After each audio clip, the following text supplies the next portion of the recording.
I'm Danny Banani. I'm here with Max's Creatures. Peace. We're going to be doing a podcast, overarching topic being religion. And our first claim is going to start with suffering. All suffering, in fact, is necessary. One of their main arguments for it is that every bad thing that happens, it is always to show and express more that the good things are good. So it's kind of like if you stubbed your toe. No, it's actually a not very good example. Keeping it family friendly, let's go. That's for all our 3-year-old viewers. So, like, one example that I just made up and I need a little bit of time for is that, like, if you starve yourself or if you fast for a day, when you eat that food's going to feel more filling and sustainable. It's going to be more, tasty and stuff. So, basically, they say the same for suffering, where not just that suffering is obviously bad, because inherently the definition of suffering is that it will be bad. It helps to amplify the good things when the good things come by.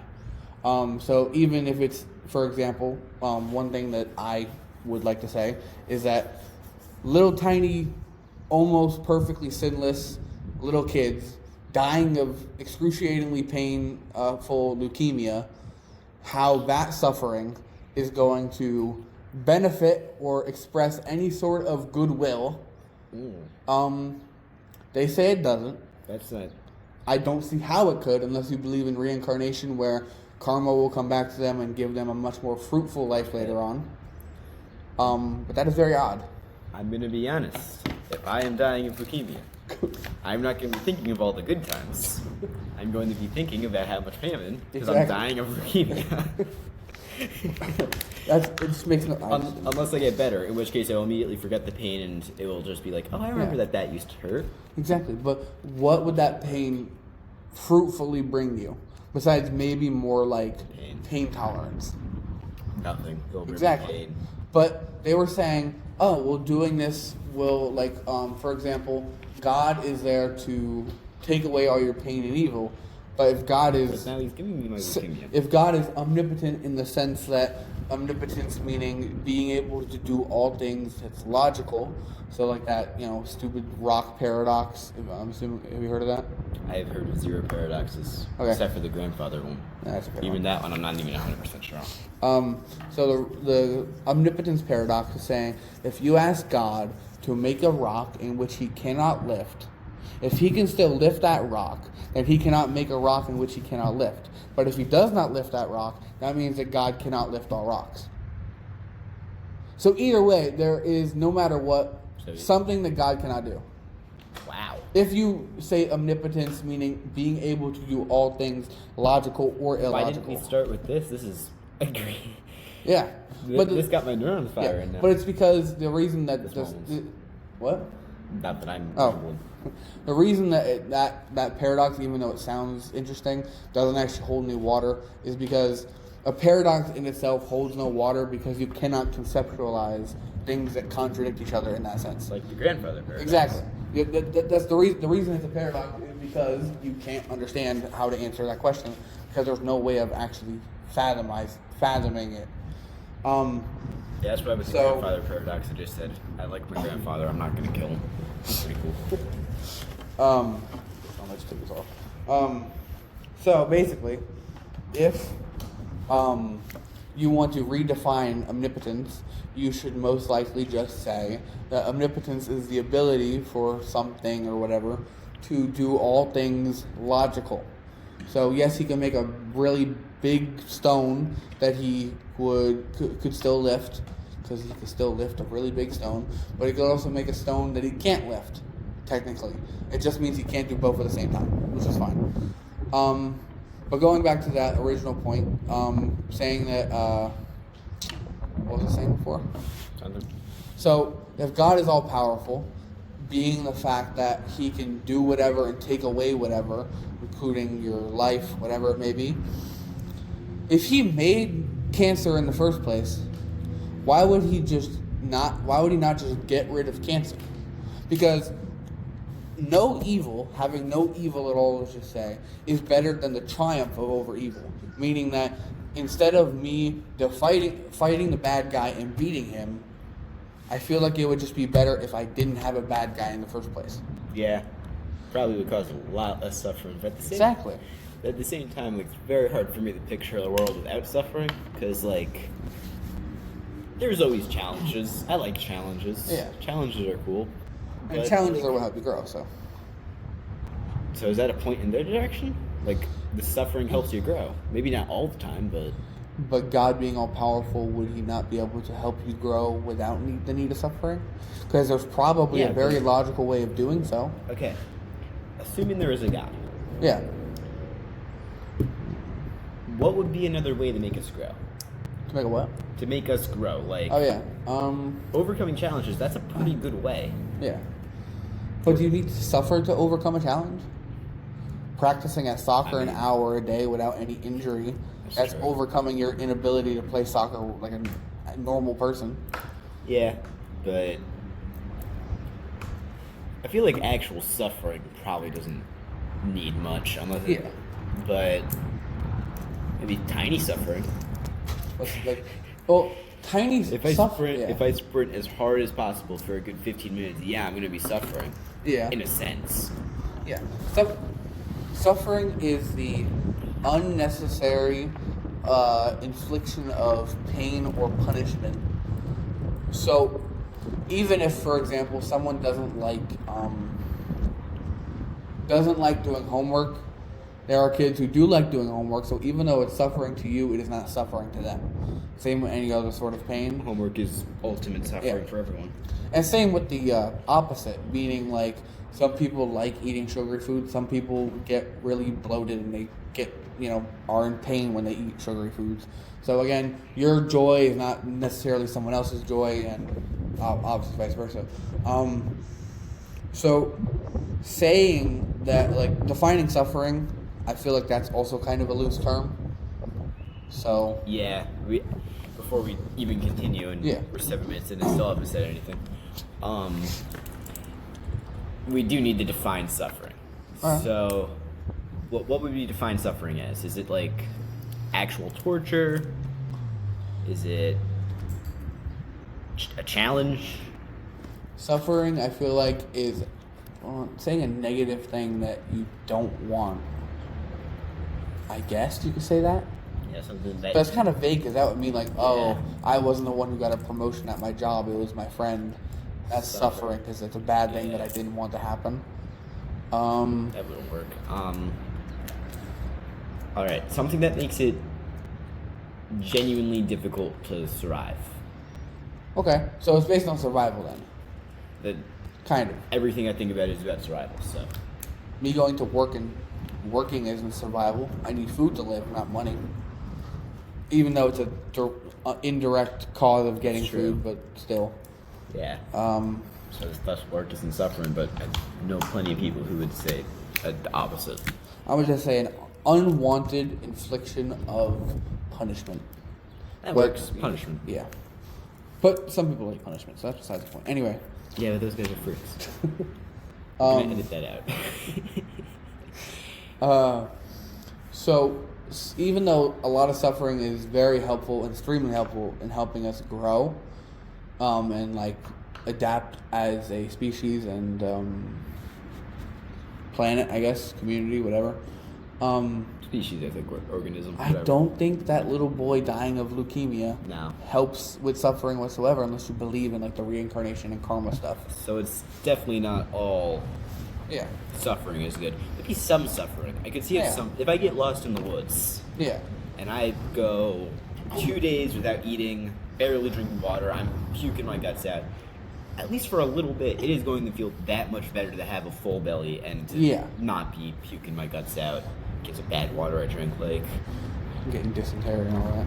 And this isn't even suffering. I've played sports games or something like that, and I go home, I lie down in my bed, and that is the greatest feeling of all time. Yeah. Or drinking water.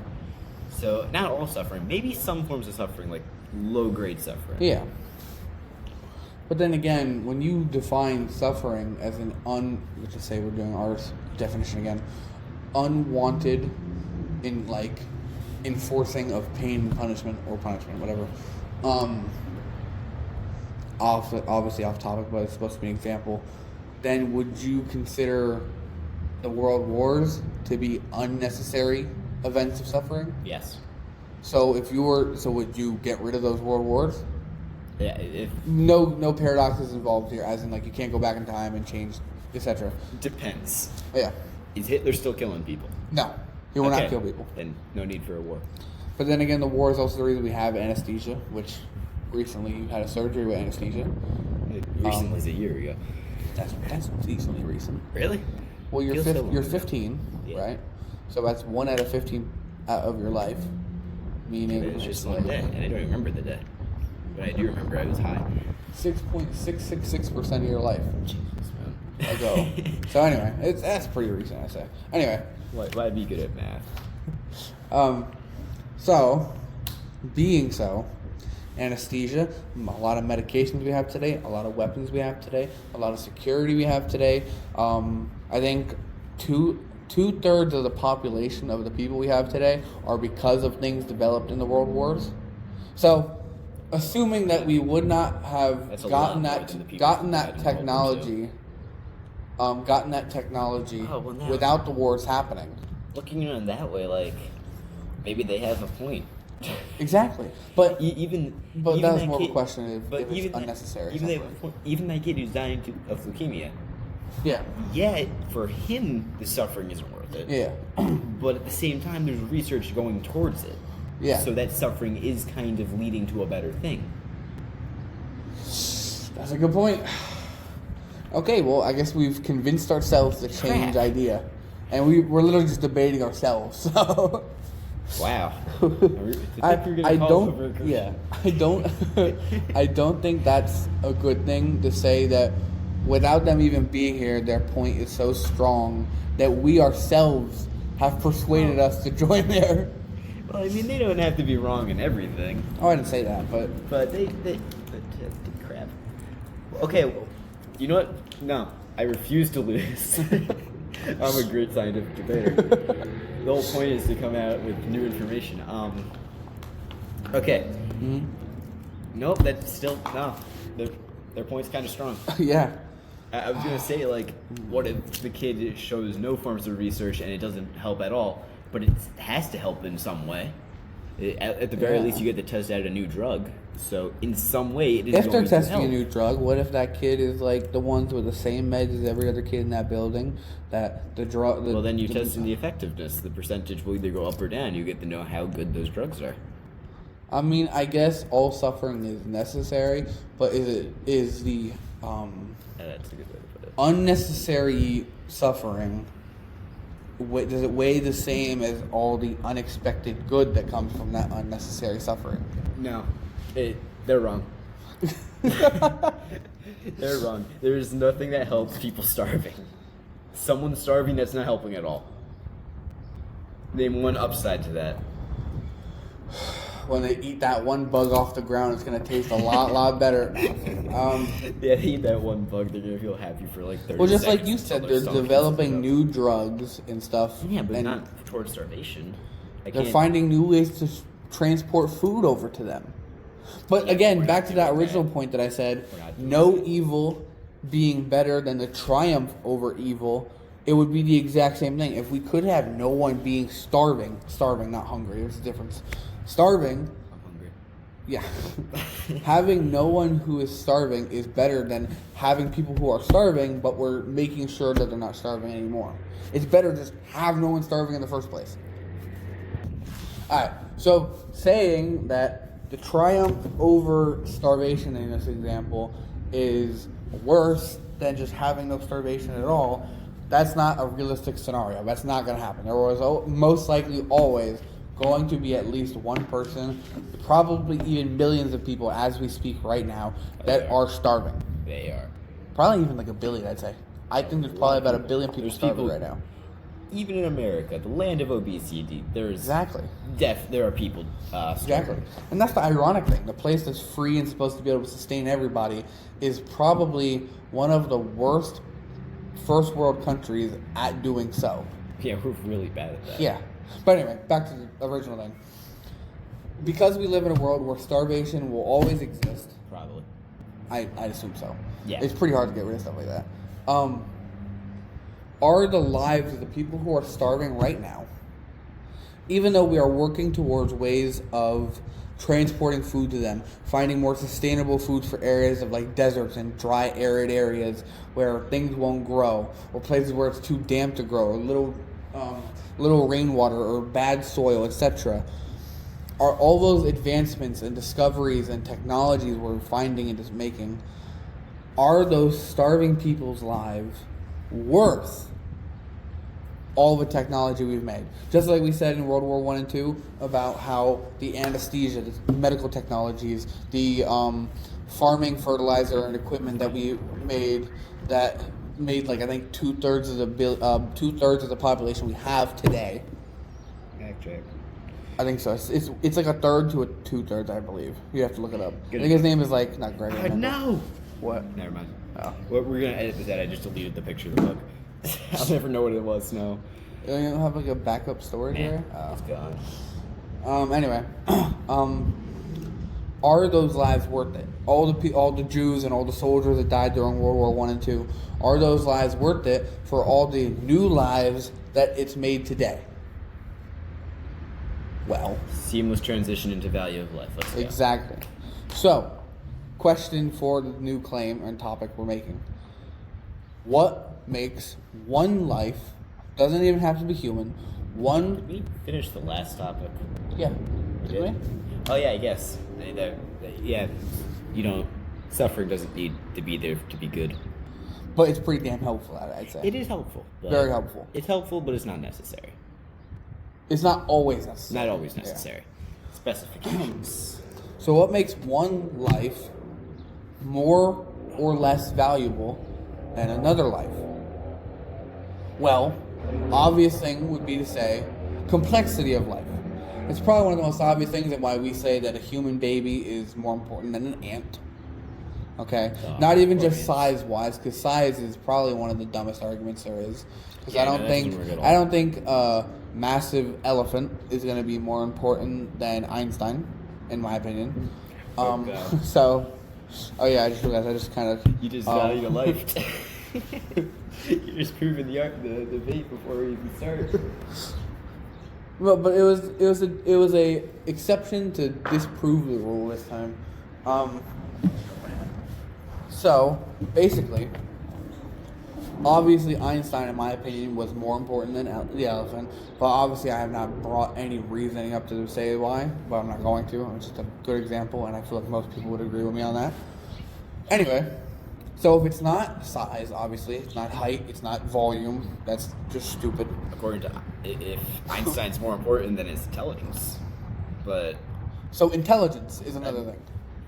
I feel like, at least to us, that would show something, but at the same time, would you rather shoot a dolphin or your dog? Exactly, yeah. A dolphin is the second smartest organism on the planet, by our standards at Yeah, least. how we measure. Which is how we're measuring everything we're talking about anyway. So yeah, you can't measure something if we didn't create the measurement. Measure it in dolphin pancreases. I'm trying, but I haven't cracked their language yet. So, if it's not based on intelligence, even though I would beg to differ that we are probably the most intelligent species on the planet. Yeah. Based on the things we do. We have done I would say we have probably done a lot more dumb things that, on average at least, than any other species have probably done, I'd say. Yeah. But at the same time, we're also the smartest. We might be the most diverse animal and organism on the planet. Yeah. That, in terms of IQ at least. Yeah. We but are again, we measure that, so. Either dumber than a rock or smarter than anything. Dumber than a rock or smarter than a rock? No one is a rock, though. Yeah, there's absolutely zero rocks. Rocks are their own thing. Rocks exceed human understanding, you know. They're too good, like bees and flying. So if it's not intelligence, it's not size. Complexity is a very vague term, I'd say. So let's say it's based on how complex the organism is. So like a bacterium on a table versus a human again. Even though most people would obviously, if they had to kill one and let the other live, they would probably let the human live. But then again, that bacteria is a new strain of a virus or whatever that is going to cause us, just like we said before, suffering. Is going to start a plague that will make more medical advancements, more medical technologies, more things to keep us alive, more protection, etc., etc., etc. And that's just a regular old Joe Schmo. See, this is where high IQ comes in. Exactly. You're starting to talk and I'm getting lost in the dust. No. So then it's important. So if it's not complexity of life, that example I just showed to disprove it would mean it would be based on its past and how important it is for life itself. I was going to say something, but then I forgot to speak. So yeah, sorry. That makes, but if it's being important and the things you do. After you were done, it wasn't like you kept on going. Oh, like, I was going to respond and then I forgot what I was going to say. Oh. I feel like I'm talking to myself here. I'm so sorry. It's all good, man. So, being that it's based on what you've done to be important to life itself, that would mean that Hitler is more important than you. Oh wow. But if it's more important than you, if you went up to your family right now and said, "Who would you rather save, me or Hitler?" Yeah. I would assume that they would pick you. I'm just hoping they pick you. No. An average person, if you ask a mother or father, who are they gonna pick? Their kid or Hitler? How old is the kid? If it's 2 or a teenager, they're picking Hitler. No, but like, yeah, I would rather kill Hitler. Honestly, I just kill Hitler. I don't need to compare him to anything. So then it's not based on what you've done in your past. Because Hitler, even though he's done a lot of bad things, we've already discussed all the good things. I feel so ironic saying all the good things that came from Hitler. That all the good things that Hitler indirectly caused via all the suffering he caused. So, which he did directly. Every one of these, it has always been the question of who would a random person most likely usually save. That is biased, obviously, as all things. That doesn't work anyway. So that means it's based on how much of a personal connection that person has with each life. It's objective. What's objective? The whole life values and stuff. It's always going to be subjective. What did you say? Objective, my bad. No, subjective, not objective. Yeah. To be actually, it could never be objective. Yeah. Even with a god, even that's not going to be objective, because in the Bible it says that humans are his best creations, thus he is biased. I'm going to pick a human, because I am a human. Yeah. And I'm a social creature. If I was an independent creature, it might be something else. Just trying to cover from the wind. So. Ignore the bad RDO. If. RDO. RDO. Okay. Hey! Edit it. So. Cut the whole wind discussion. If it's based on a subjective opinion from whatever is choosing between the two lives or the group of lives, then there is no actual value for what makes one life more complex than another, but still yet we choose to make the distinction. So what are we making that distinction based on? Us. But again, if you put between a lion and a donkey, people are going to pick a lion. No personal connection to a lion or a donkey. That depends. That all depends. If you have a donkey, it doesn't have to be that donkey, but if you have a donkey, you might pick the donkey. Even if you just like donkeys, it's subjective. Yeah. I might pick a lion, you might pick the donkey. Yeah. Who knows? Besides that person. And another thing, I said, like, would you rather kill, when we were debating the intelligence thing, would you rather pick your dog or a dolphin? We have a personal connection to the dog, so we're going to pick the dolphin. Yeah. It all comes down to us. So, being so, like we all said that there is no objective way of saying what life is more important than another. How are we making that distinction? Based on us. Based on how close we are to them. Like, we don't need to go through species. I'd rather kill a random guy walking down the street than a family member or friends. Like, it all comes down to a person. Yeah. To that person. Like, would you rather kill an ant or a chimpanzee? Yeah. chimpanzee's closer to human, I feel like most people are going to pick chimpanzee. Yeah. So it's completely subjective. Which also makes it, but there's also so many reasons and ways. It's actually, funny enough, it's kind of ironic and paradoxical at the same time that the arguments for why, for example, a chimpanzee would be better than an ant, it's more complex, it's more intelligent, it's closer to us. Even though we've technically proved every one of those reasons wrong. Yeah. Even me saying that now, that seems accurate. Yeah. And I would completely say, oh yeah, you're right. That every one of those reasons for why that chimpanzee is better than an ant are correct. Even though we just disproved each one. Yeah, except for chimpanzees are close to humans. But aren't they? Oh, you mean that we didn't disprove it? Yeah, we didn't disprove that one. But yeah, like, it completely just comes down to humans.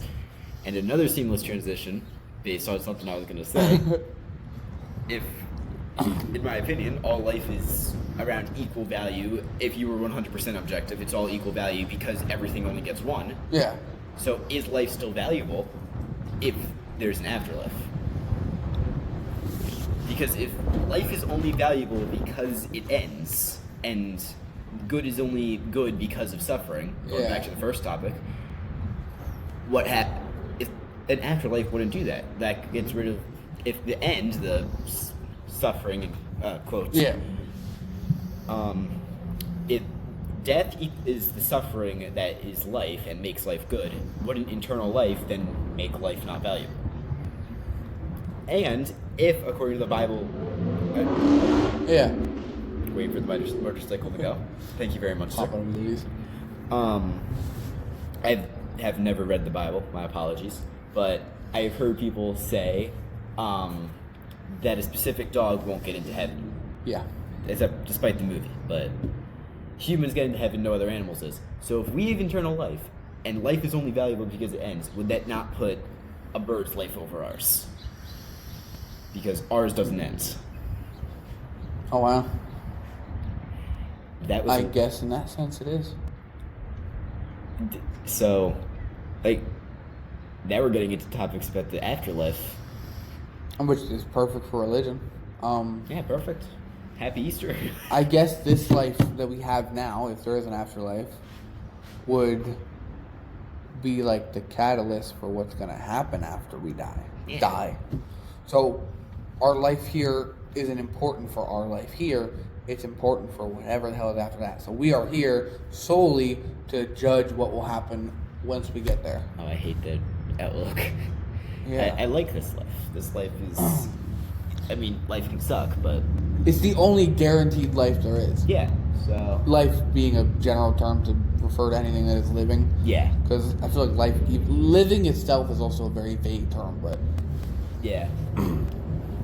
So... Alright. Afterlife.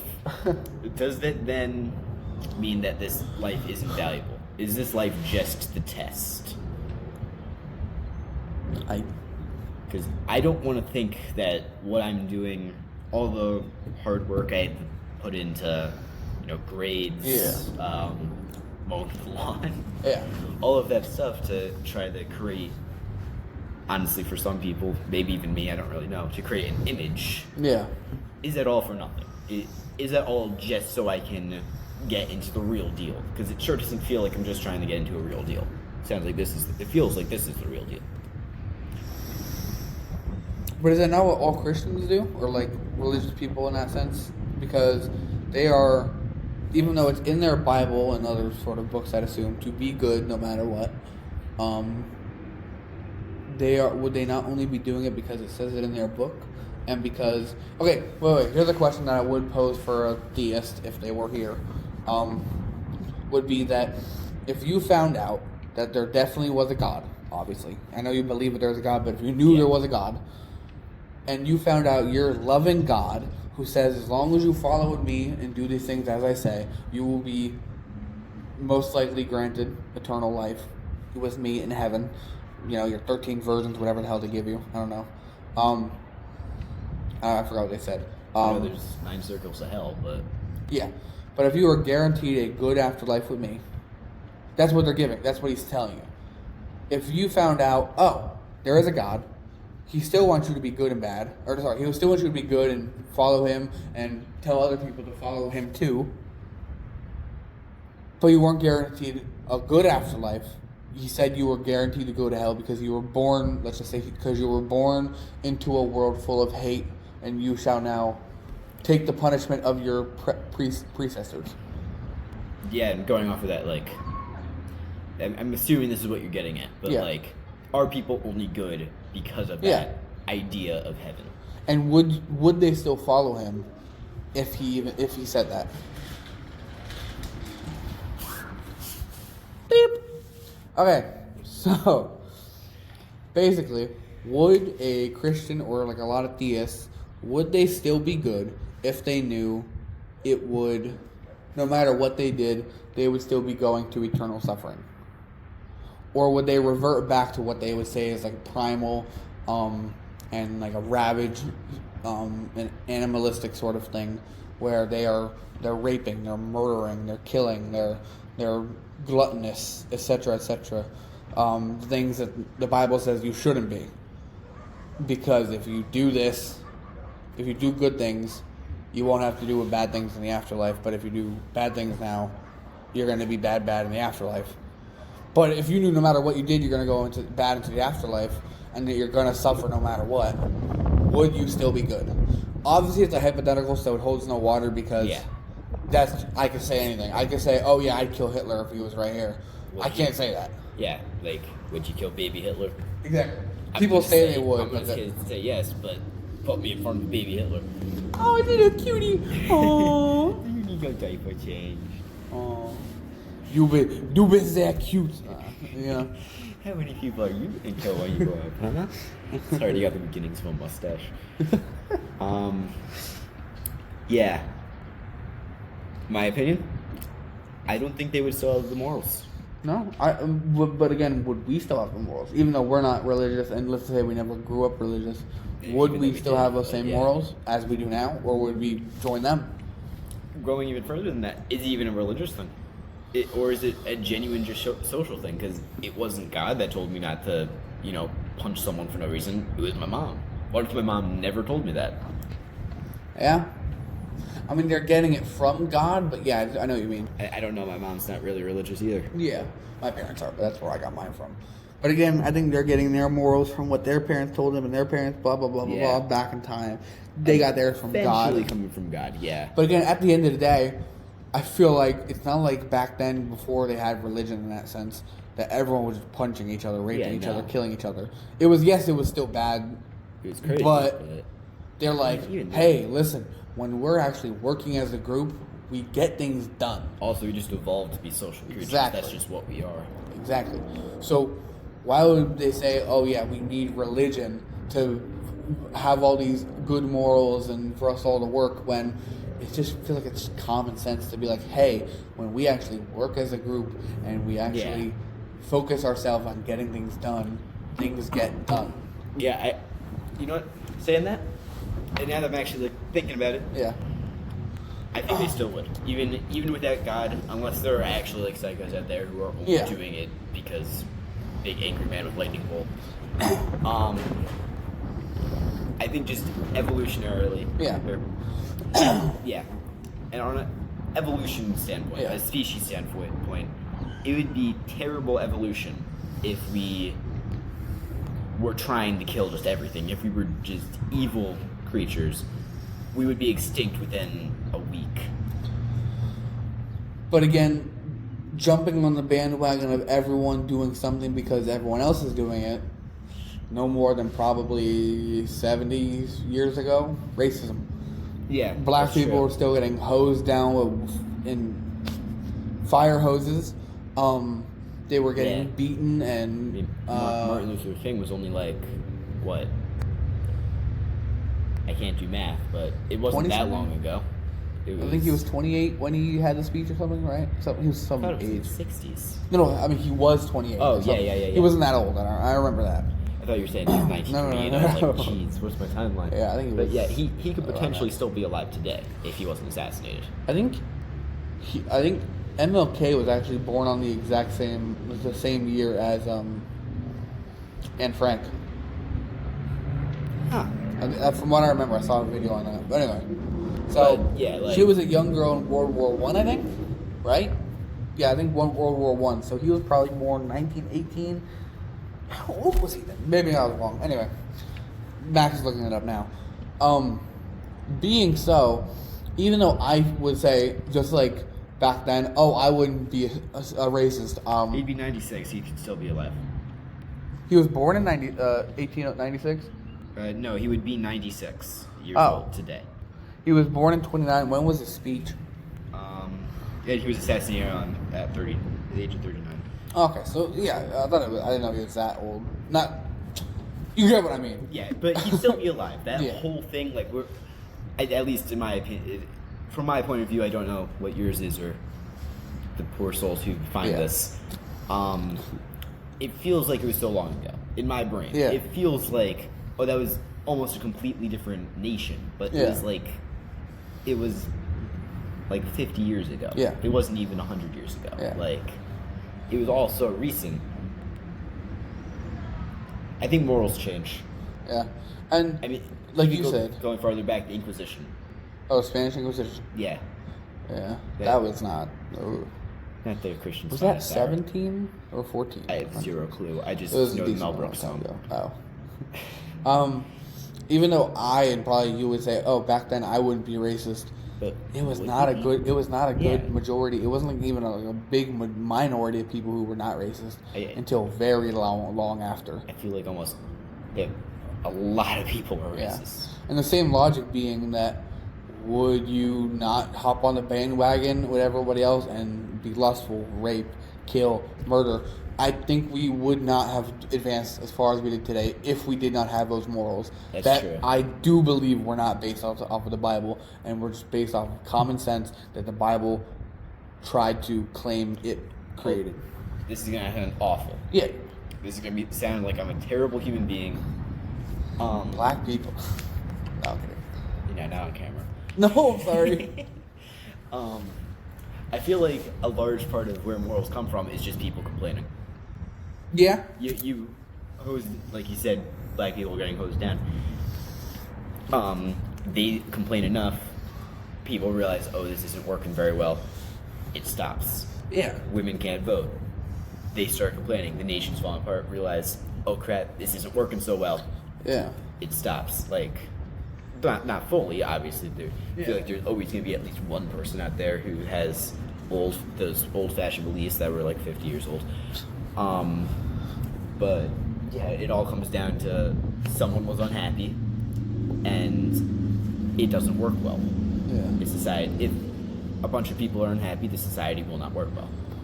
But then, if people are complaining about it, why did they start complaining about it in the first place if they were on the bandwagon? Because the people that are on the other side, like, if I shot you right now, your family wouldn't be too happy. Fair. So even murder, their family's not going to be too happy. Yeah.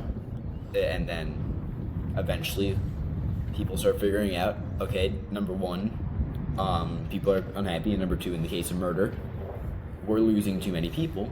We should stop this. And then from that, people start looking at other things like the death penalty. People start viewing, okay, we can't kill these people. Why can't we kill this person just because he did a bad thing? And I mean, I don't want to get into the death penalty because I don't even know where I stand on that. But I would say death penalty should be reserved for people who nothing else works, and that even though that they should be punished for what they've done in a living sense, it is not a viable option, and that it is better to put the dog down than to beat the dog senseless to teach it to not do that anymore. I believe torture should be allowed and legal for child rapists, women rapists, women abuse, like people who are definitely weak and they're abusing them for it. Serial killers or just murderers in general. camera. Oh no.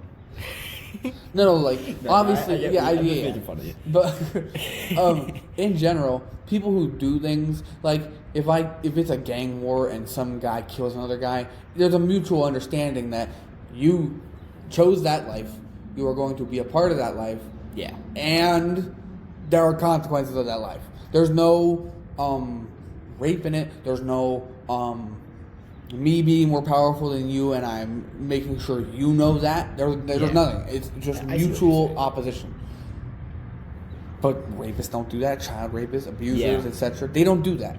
So I think that they should be tortured for it. But the problem is, if we allow for this and we're going to allow for that and allow for this and this and this. I think death penalty for them, I don't think torture. Because then someone's going to find a loophole and then torture is going to be completely illegal for everyone. Yeah. Maybe not for everyone. Yeah. You know what I'm trying to say. Like, it will become more legal as time goes on. 15-minute parking, you're 5 over. Yeah. Get to the torture chamber. We're taking out your fingernails. Yeah, like... How did we get to the death penalty? Because we were referring to suffering and such, and morals.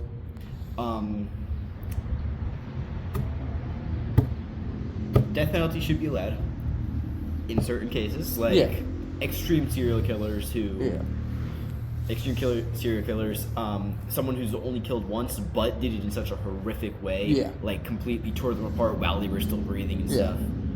Like you said, child rapists and adult rapists and all that. Yeah, just rapists in general, I'd say. Them in general. Unless you're in prison, that's a different story. You should be there.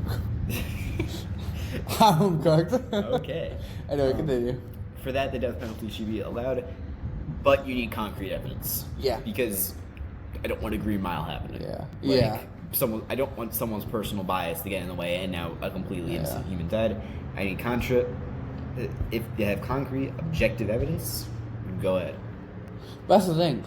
Courts usually turn subjective and possibly interpretive evidence, and they try to form it into a concrete manner to at least convince the jury so that the jury finds that evidence concrete, even if it wasn't originally.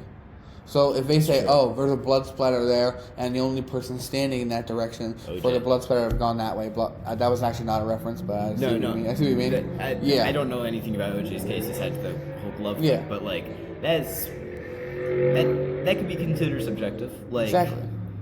It's very easy to make a glove not fit. You just spread your fingers. Exactly. But because of that lawyer, it became concrete evidence. Yeah. Even though it's very much not. Yeah. So same thing with blood splatter. Even though, moreover, you could say, the blood splatter went that way, and the only way that a bullet's trajectory to make the blood splatter, the knife, whatever, go that way is if they were standing here and they moved it like this. The cut goes this way, blah, blah, blah. So you have to be standing here.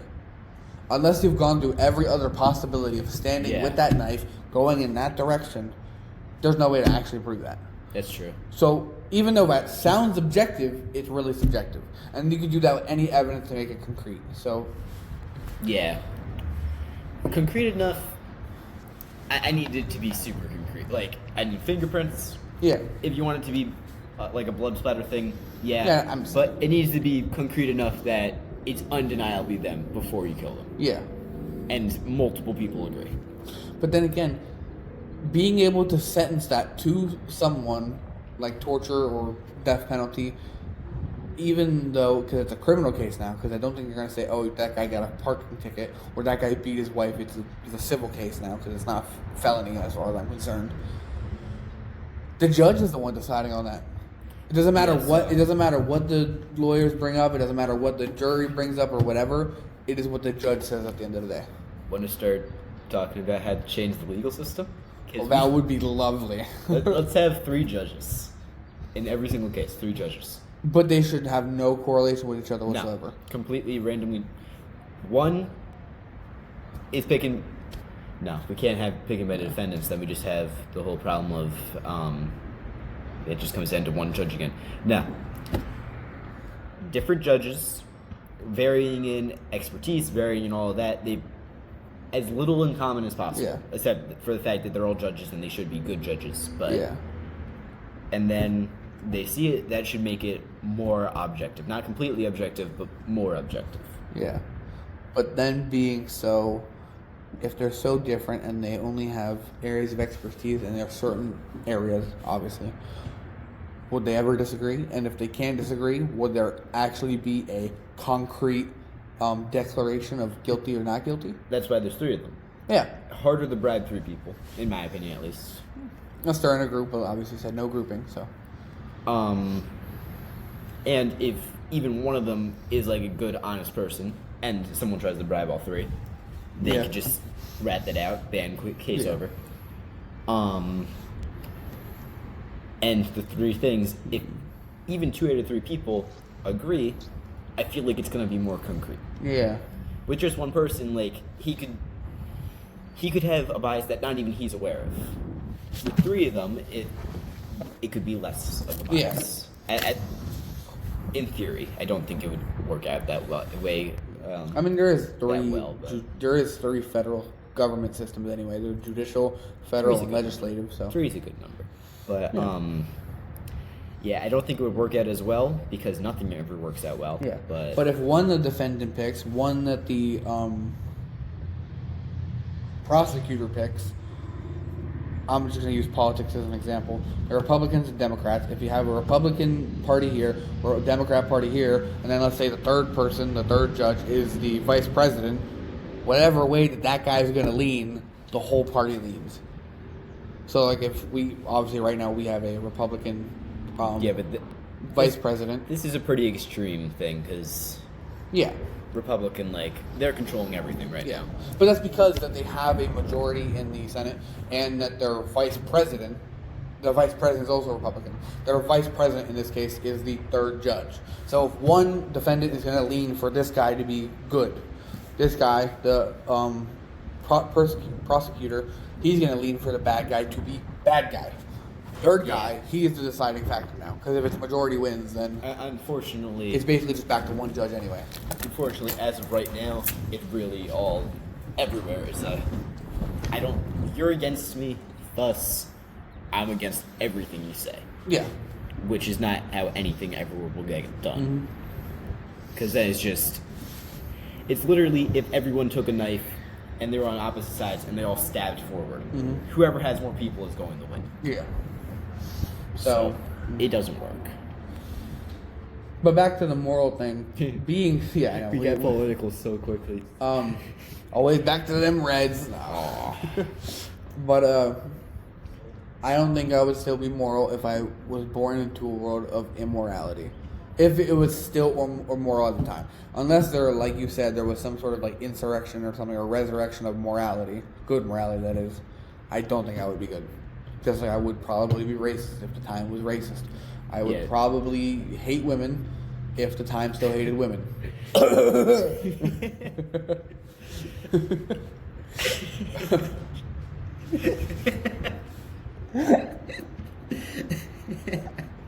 cough was so loud and unnecessary. This is an obnoxious cough.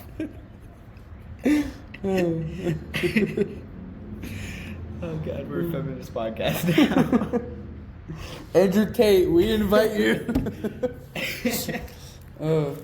But I don't think I'd be immoral. I don't think I would be moral. Christians, I don't think Christians or any sort of theists would still be moral if they were born in a world of immorality and they were told that their God being existent and telling them to still be good and all of that, and they were told that if no matter what they did, they would still be going to hell. I do not think they would be moral either. Because there's no point in following you because there's nothing I get out of it. Yes, you love me, but you have not shown me that. Like if I had a wife and I said, oh yeah, I love you, just have a little faith in me, baby. And I've done nothing to show that to her. Pretty damn hard for her to believe that. Especially if I said, oh yeah, at the end of this relationship, it don't matter, we're getting a divorce. So. Alright, leading off of that, how important is faith? Like, how important is that? Because in comparison to evidence? Anything. Like, with evidence, against evidence, should we try to make faith more of a strong thing, like strengthen faith in people, like that people have, or should we try to move more towards evidence proof, showing, like you said, I love you, trying to prove that instead of just having faith that, oh yeah, they love me. Yeah. Like, should we be pushing more towards more faith or towards less faith? I'd say less faith, because faith is the same reason why, even though as of right now, specifically if I had a pizza in front of it, let's just say, I do not know where that pizza is from besides the manufacturer itself. I don't know who made that pizza. I don't know if they clean their hands. I don't know if they use the right ingredients. I don't know if the ingredients had the right date or anything. But I still have 100%, very high majority of faith that pizza will be fine when I eat it. No evidence besides general evidence. Oh, every time I've also had a pizza, I've always been fine. Or the food laws in the U.S., they are very strict and heavily regulated, so my food will most likely be fine. No bugs because, again, regulation, etc., etc., etc. But that's going towards evidence. You have evidence. Yeah, of all that. that is evidence, but it's not evidence towards that pizza in specific. It is just general evidence. Just like me saying, oh, I have no specific proof to say, oh, that God is the true one, but I have ideas to say that there is a God, let's just say. Yeah. Same with that.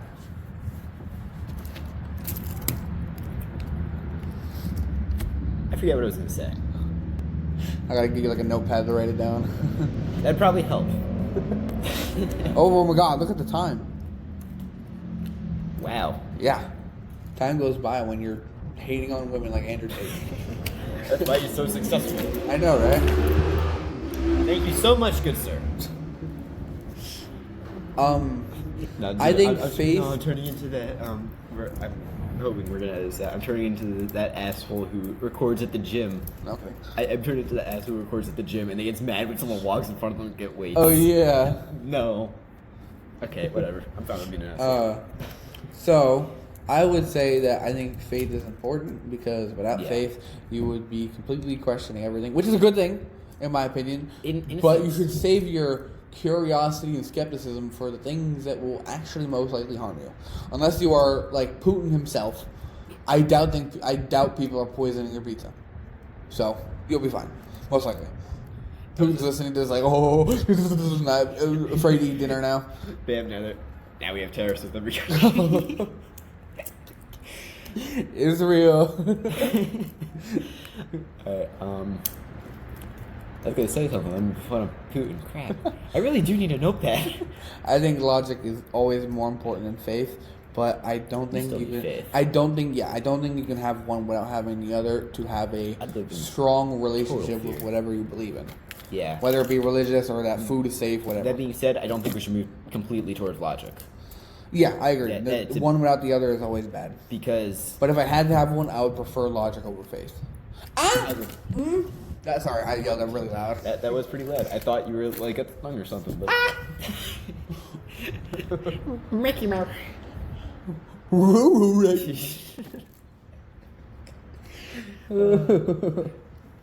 If anyone watches to the end of this thing, go to a therapist. 5 minutes in. Go to a therapist, go to a brain surgeon, figure out why, and then get committed. Anyone have any recommending brain surgeons right now? We might need like a lobotomy or something. I tried, doesn't help. I got a circumcision twice. It just keeps on going back, man. Cigar cutter. Anyway. I personally think that if I had to choose between logic and faith, even though logic seems like the better idea, I think if you're basing yourself purely on faith itself, I don't think I would live as long or at all, but I think I'd be so much happier. That's true. Because I would not doubt anything. That's true. I would just fully believe it. Logic, yes, you can have 100% logic, but even then you can still doubt it. But if you have 100% faith, you 100% believe it. I don't think we should, at least... Yeah. We should try to get it to the point where they're equal. Where people use an equal amount of logic as they do faith. Because if you lean too far towards logic, you could potentially become a conspiracy theorist.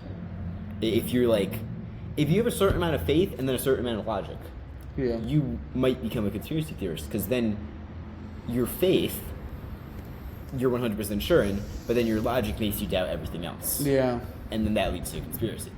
If you have 100% logic, no faith, you're going to live in fear for every single second. If you have 100% faith, nothing's ever going to get done. You're going to strive for like 2 minutes. So I think there needs to be, at least, if not a perfect balance, at least a balance. Yeah. That we need to push for. For what? I don't know. You're the mathematician. I think a balance isn't necessarily 50-50.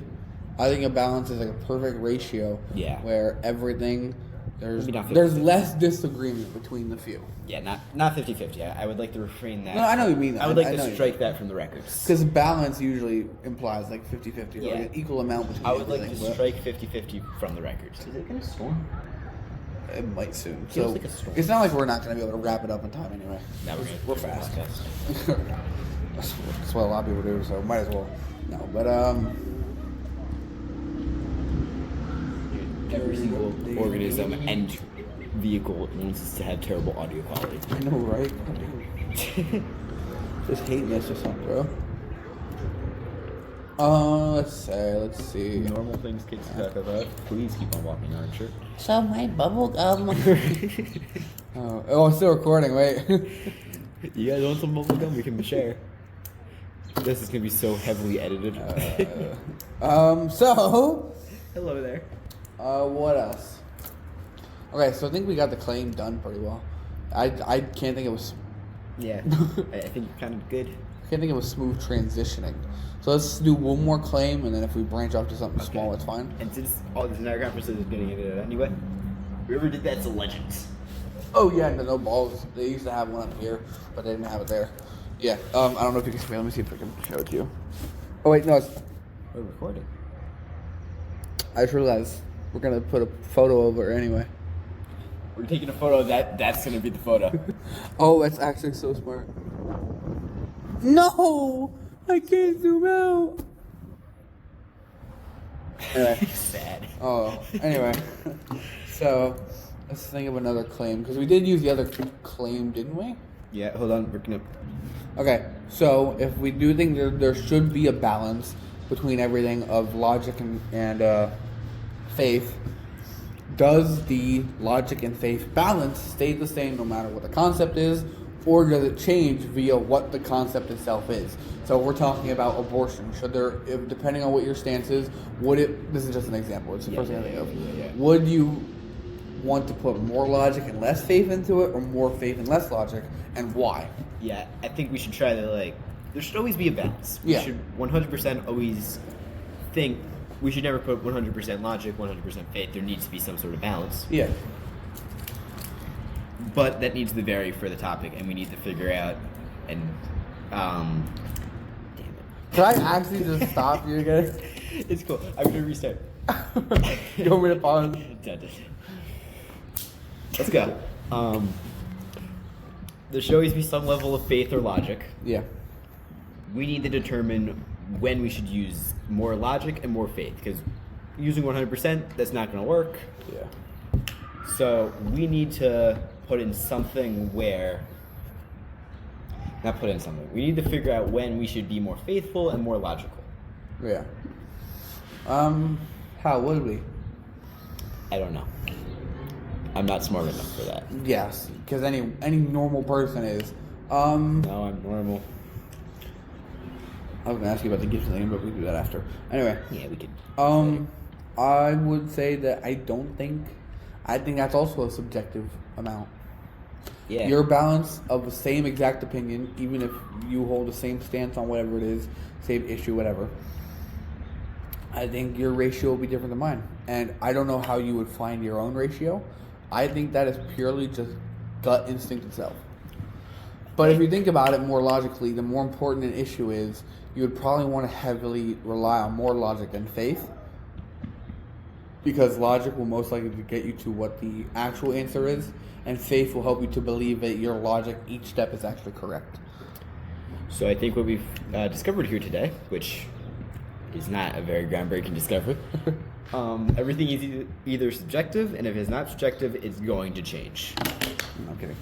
So, for instance, morals seems 100% objective, and I guarantee, possibly even in our lifetime, a moral is going to change. I mean, it already has.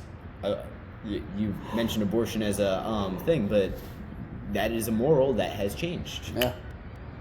And is still in the process of changing, and who knows where that's going to end up. Mm-hmm. Roe v. Wade ended not too long ago, did it? What now? Roe v. Wade, like the abortion thing where it's like, oh, they should be allowed to go. I don't know. Some court case that went on for decades. Anyway. Yeah, that ended. I remember. Yeah. Yeah, but so everything's objective. everything's going to change. Also, everything's going to end. Now, if there's an eternal afterlife, everything's not going to end. So we have to keep on talking forever. So in summary of all the claims we've made, all suffering is not necessary, but it is very damn helpful, I'd say, in helping us grow in depth. Yeah. What was the next thing we had? Oh yeah, morality. It's not very helpful if you're the one suffering, but yeah, there is no one objective morality or just objective morality at all, because there's always a subjective idea that isn't shared with everyone else. You could say that murder, for example, is an objective morality because everyone says murder is wrong, but or like eating humans is wrong, but there are many cultures that murder, many cultures that eat humans, and no problem with it whatsoever. And that goes with any sort of idea that most of the Western world, at least, usually agrees on that is very wrong. So, I'd say it's wrong. Also, any life value of each other, yeah, that's completely subjective based on species, type of human, whatever. Yeah. And whatever our other point was.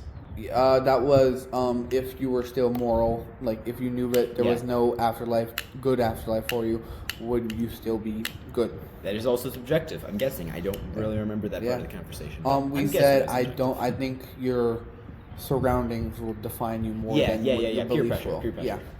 So which that last one. Now I will say begs a question that I will leave, maybe, possibly, either we answer very quickly debate or upon for yourselves. another one. Yes, debate. Say in the comments below. Oh yeah. Is anything objective?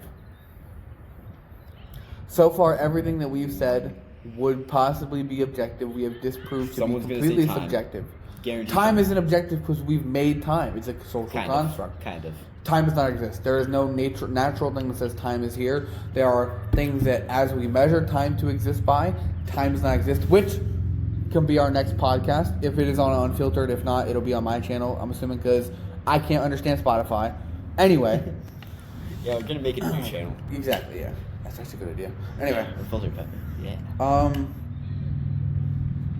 I would say nothing is objective. No objective thing whatsoever. It is always subjective based on us. Yeah. And subjective to animals too, but yeah. So cool. Yeah. Okay. This is Danny Banani. This is subscribe to this man. Yeah, subscribe to me, please, and subscribe to Max's Creatures. Sorry that I never upload. It's okay. We love your shorts, baby. Okay. I don't want to make shorts. Bye.